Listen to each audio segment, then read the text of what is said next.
Hey guys, George Mesa, Third Eye Edify podcast.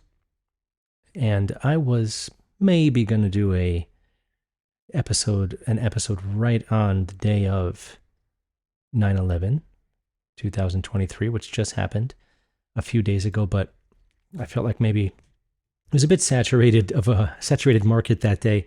And I did release a very specific episode last year on that day where I went into some things that I found them very close to that day. I didn't even know about them. So I think what I'll do instead, in order to honor the day, because we should honor it, why isn't a national holiday recognized that day? I don't know.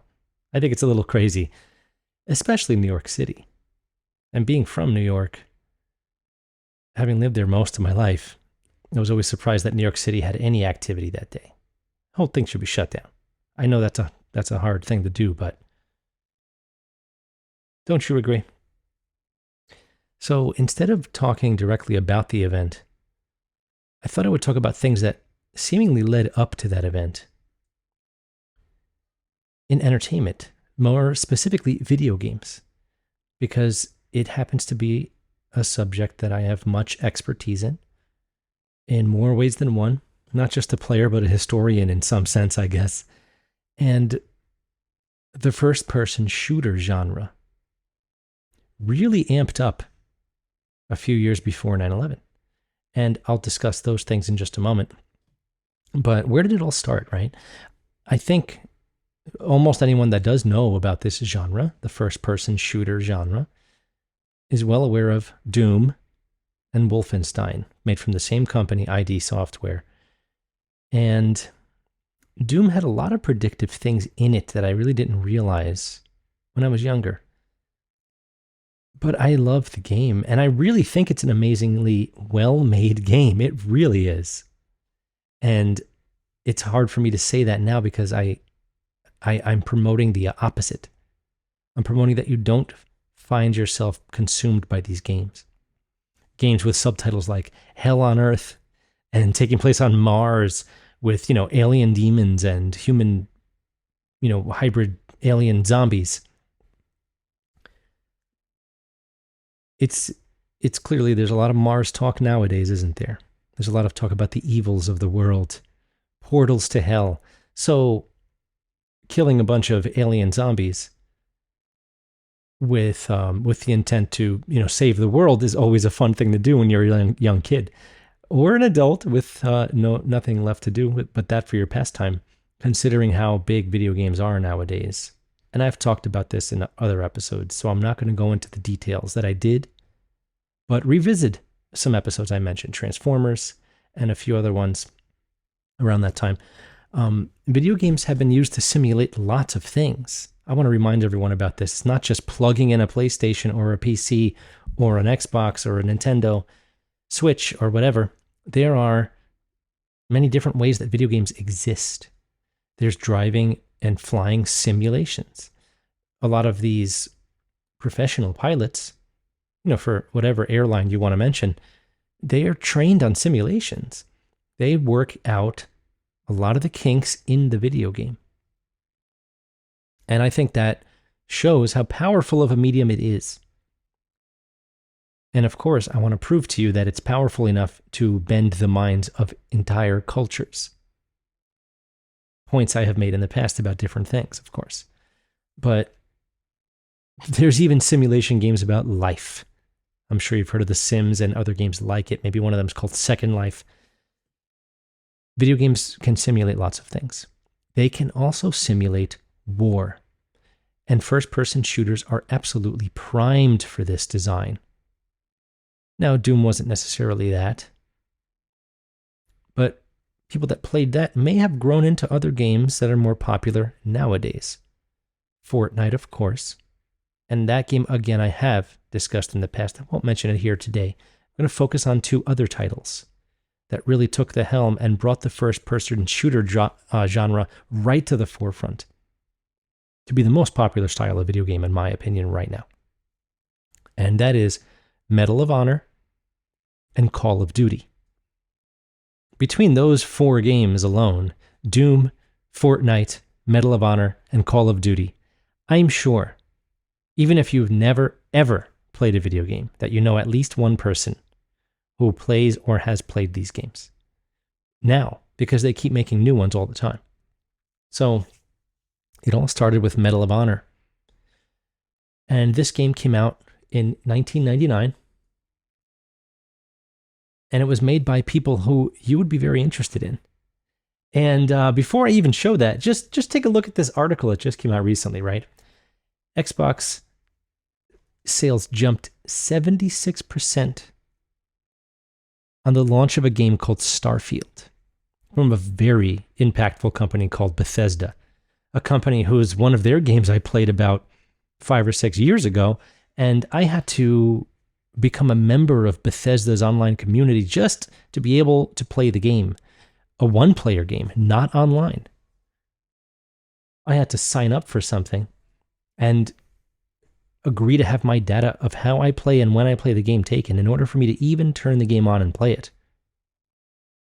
How's that for a change of times?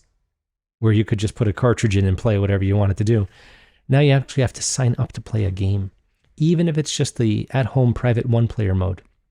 Starfield, of course, being all the rage because you can travel to other planets and be an astronaut. So that's how powerful this medium of video games really is, especially since it had truncated the sales of movies and music combined for a long time now.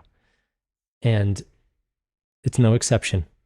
There's a lot of alien talk now. Starfield comes out and the Xbox systems start selling like crazy. It's a big deal. And it's not necessarily a brand new system either. So here is Medal of Honor. And the game has primarily been made by Electronic Arts and DreamWorks Interactive. Now, who else was behind this? You may be interested to know that Steven Spielberg created this game. Steven Spielberg, that is. So perhaps that rings a few bells for anyone who didn't know much about the games I talked about, all that nerdiness before. I'm sure you've heard of Steven Spielberg. And just in case I didn't actually show this before, I feel like I didn't, so sorry about that, guys. This was the article that I was referencing in case anyone wants to see that. And I can take that off now. Sorry about that. But why would it be interesting to me that Steven Spielberg created this game in 1999 with the help of two other very suspicious companies, in my opinion, 2 years before 9/11? A year where more people than I had ever heard said they're ready to join the army. That day. Let's go. So here's what it looks like. It was a relatively primitive 3D system, no big deal. And this is what a first-person shooter looks like. You can see the gun that you're holding, and everything is viewed from the first person. It's an immersive experience. But it does a lot more than that. It programs you. And it's unfortunate, but a lot of games do this, especially games like this, where you feel like you're actually the person doing it. You're trained to kill. That's easy to say. There's been plenty of talks and even Congress people trying to get rid of games like this for this reason. Fine, it desensitizes the act of murder. I get that. If your soul is in the game, sure. But overall, most people that play these games would never. And most of them can't even shoot a gun. But here is part of my point. When a game like this comes out, and you love it, and they keep making new ones and they get more advanced, suddenly you're wearing a headset and you're talking to your squadron as you do things. Catch them on the left flank. Now you get the lingo. Now you've got a team. Now when you see an advertisement like this from the Army, which happens to look like a very similar background color, just a coincidence, this is a 2020 Army ad. This is made to appeal to video game players, in my opinion. You've been playing Medal of Honor and Call of Duty for a long time? I bet you can handle a gun in real life, can't you? I bet you can fight for us and kill people for us, can't you? You don't mind if we don't tell you the actual mission objectives, do you? And look what's on here. The virus hunter wearing a mask. COD3 Fighter. What is COD? That is the acronym for Call of Duty, which we will get to at the very end. It's one of the best-selling games of all time. This looks like a character select screen in a video game. It is made to appeal to video game players. There's no doubt about it. And herein lies my issue with everything. Suddenly, right before 9/11, these games that set you in World War II and eventually in the Middle East, after 9/11, they started putting these games in the Middle East. They start getting really, really popular right before 9/11. Steven Spielberg, person who's directed so many war movies, is ready to direct these video games to entice people into the concepts of it. Wouldn't it be fun to do this? Yes. I have more fun killing mutant alien zombies, personally. And I never really played these games, but I know all about them. And it's interesting. So check this out, right? Electronic Arts is one of the main companies behind the Medal of Honor series, along with DreamWorks, who you may know very well, as a matter of fact, and we'll certainly mention them in a minute. Here is their original logo. And formed in 1982 by this person, Trip Hawkins, who you may have heard of. Here he is looking very happy.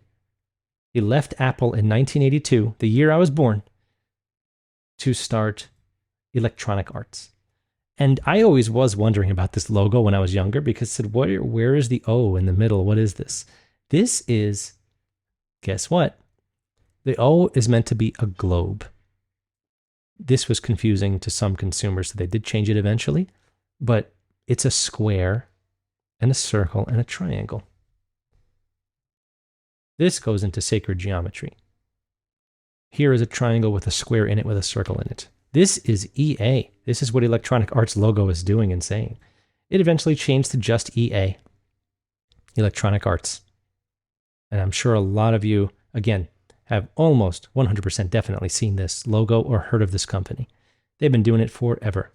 And they're one of the better companies as far as making video games. They've made top quality stuff for a very long time. And they make basically any sport game you've ever played that's worth playing is made by this company. So they're keeping you dumb with the bread and circus of sports, and they're making sure that certain games are in your hands at all times. And as a matter of fact, before I mention what EA actually could mean, they have purchased games in the past just to cancel them and not have them released. If anyone wants to look into the history of the game Thrill Kill on PlayStation 1, for example, purchased by EA at the 0 hour just to cancel its release. Basically like Twitter, whatever, X, whatever you want to call it, does when they don't like something, they get rid of it. And same exact thing here. Now, who is EA? What does that all mean? EA, or Enki, E-N-K-I, seen here. It's from the pantheon of Anunnaki. Picture the Greek pantheon. There's a pantheon in Sumerian religion as well. He's a god of water, crafts, seawater, fertility, semen magic, mischief. Electronic Arts is inseminating your mind at all times with exactly what you need to see. And the fact that they get rid of some games on purpose proves that they want you to see a certain narrative. And they want you to keep playing every sports game that comes out every year. They want you to just keep watching sports. Keep doing your thing. Leave everything else alone. Think about that. This is an impactful connection to make, considering the impact of that company and how ridiculously huge it is.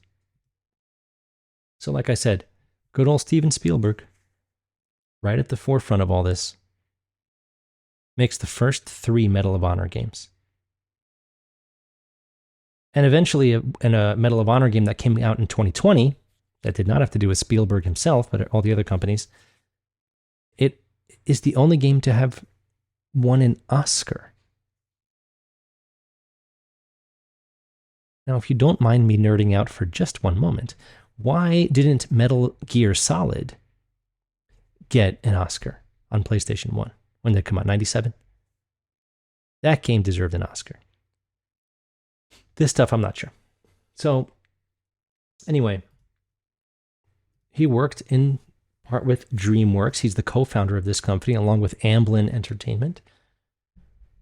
And when they make games, don't mind the weak logo I have here for you, but they are DreamWorks Interactive. Now, Spielberg has made quite a lot of influential films, as I'm sure maybe 99% of you already know this. But the kinds of movies that he makes are very indicative of the kind of predictive programming that I believe exists in Hollywood and movies and entertainment in general. What kind of movies? Jaws, Close Encounters with Aliens, 1941, a war comedy. This is still all in the 70s. Moving on to the 80s, we got Raiders of the Lost Ark, a bunch of other Indiana Jones, E.T., Poltergeist, The Color Purple starring Oprah, Goonies, Empire of the Sun, another war movie, Jurassic Park in the 90s now, Schindler's List, Saving Private Ryan. And then in the 2001 release, what do we get? We get AI. Of course we do. Why wouldn't we?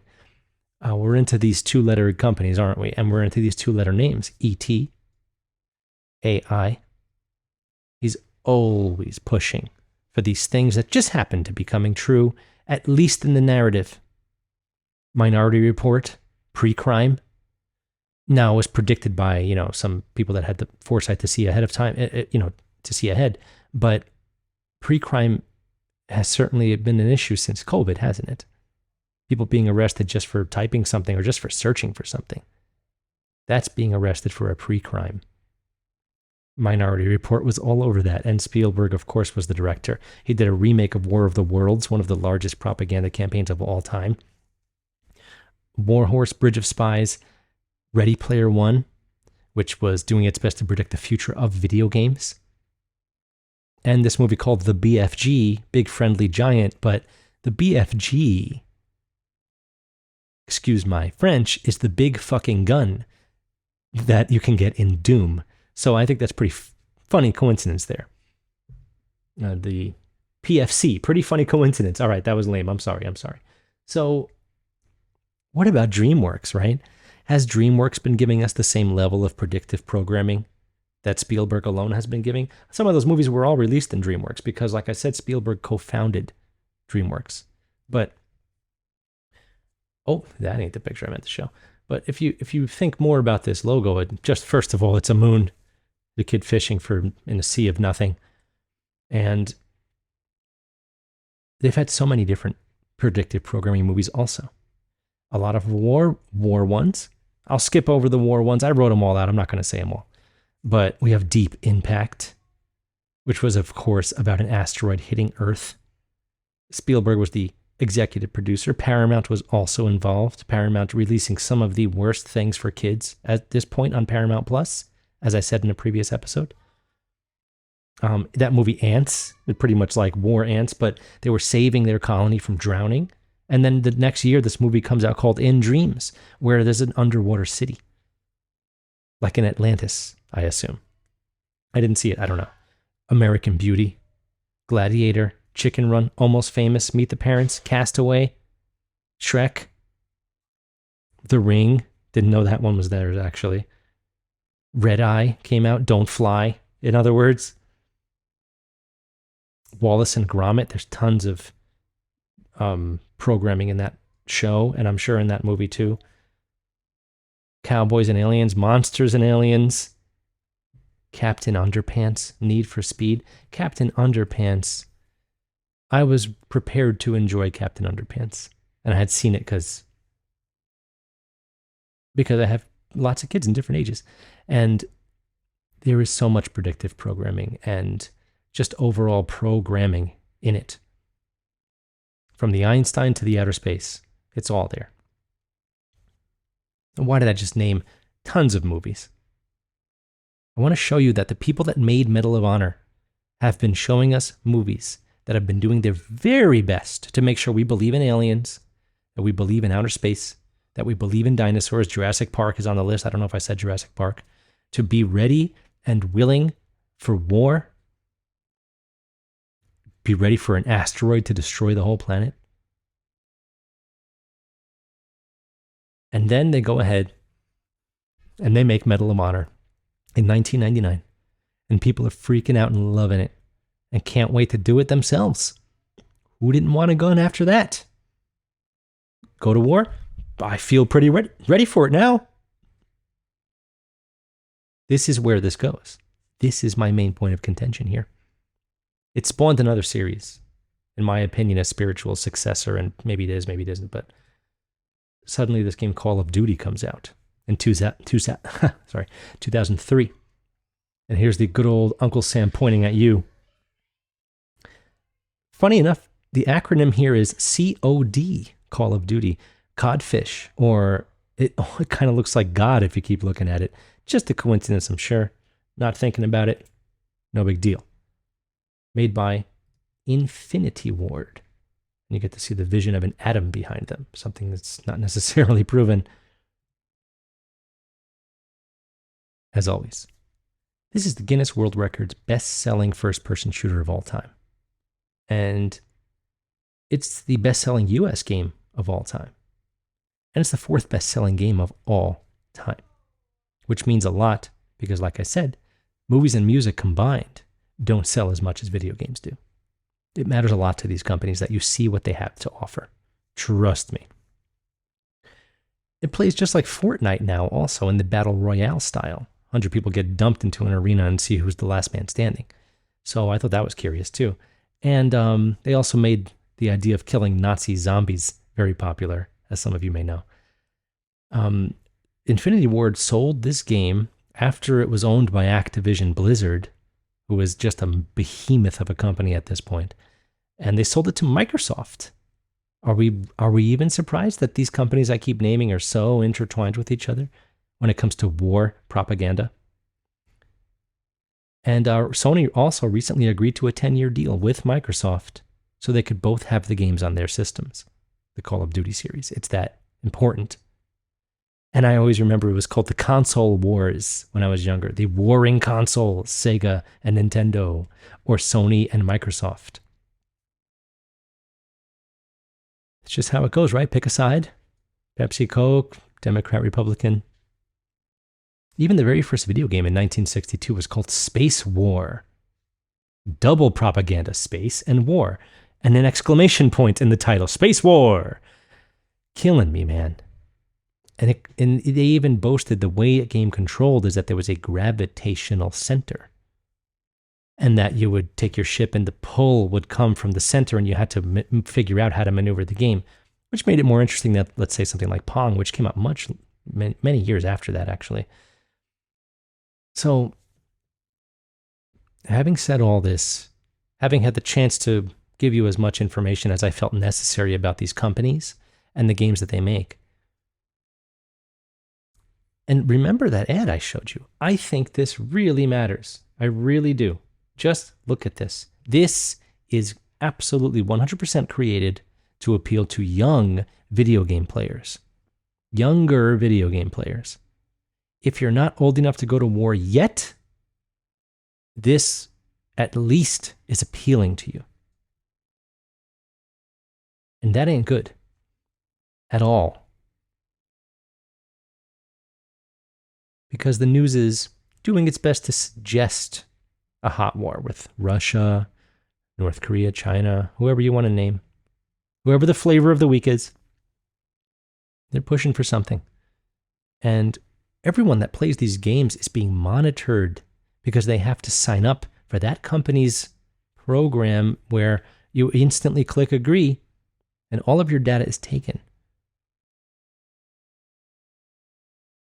Don't tell me that if you're not one of the better players in the world as far as your online record goes, don't tell me that you're not first in line to get an email from the army that says, hey, we want you. A sharpshooter in a video game has a very good chance of being a sharpshooter in real life.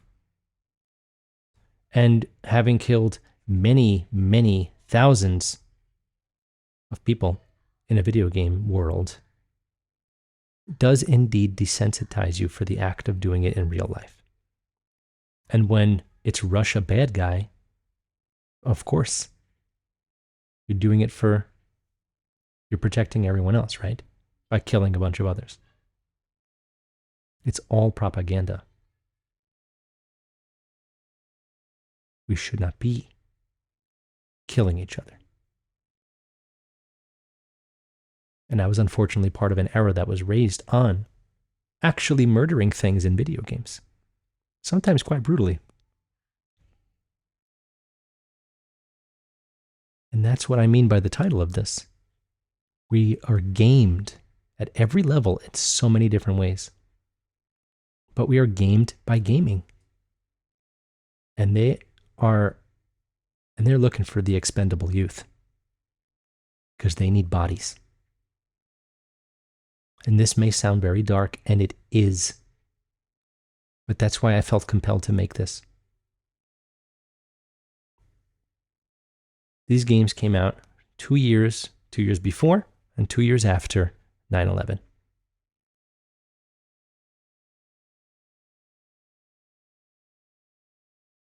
These games are training people to be ready for war.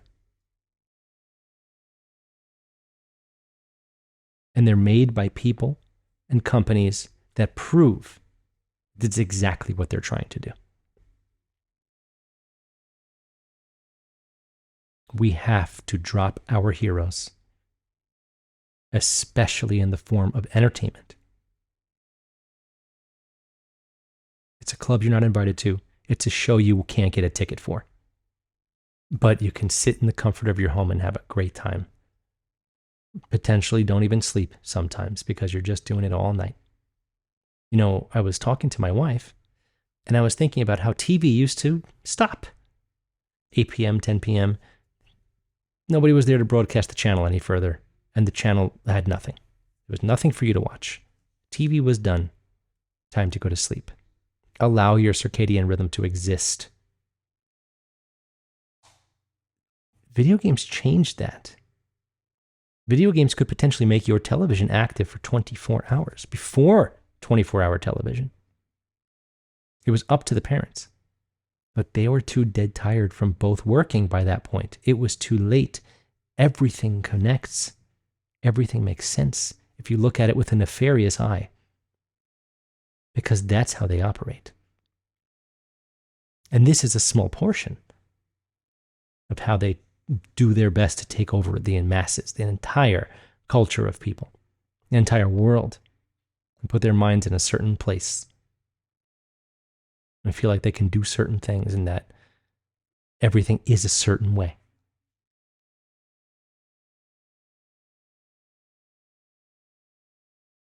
I hope that this video was enlightening, edifying, and impactful for you because this was a very tough one for me to do. I made the thumbnail first, actually, and then I thought to myself, is this too much? Yeah, maybe, can I even talk about this? But being the time of year that it is, I think it's very important to discuss the kinds of things that went into the product of 9/11. And this is a humongous part of that.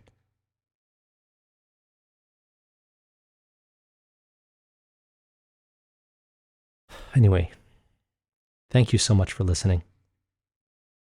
Please like, subscribe, share. Find me on Rockfin. If you think my work is worth supporting, I'm on Patreon. And of course, subscribing to Rockfin through my channel is another really, really excellent way to keep the wheels going here. And I've got so much more. I've got some really interesting interviews with people you may not have heard of. And some people you may be very surprised to find out are going to be on this show. So hopefully there's a lot of that excellent stuff coming and plenty more episodes, of course. I go year round, no seasons. Thank you so much again, and I'll see you guys real soon.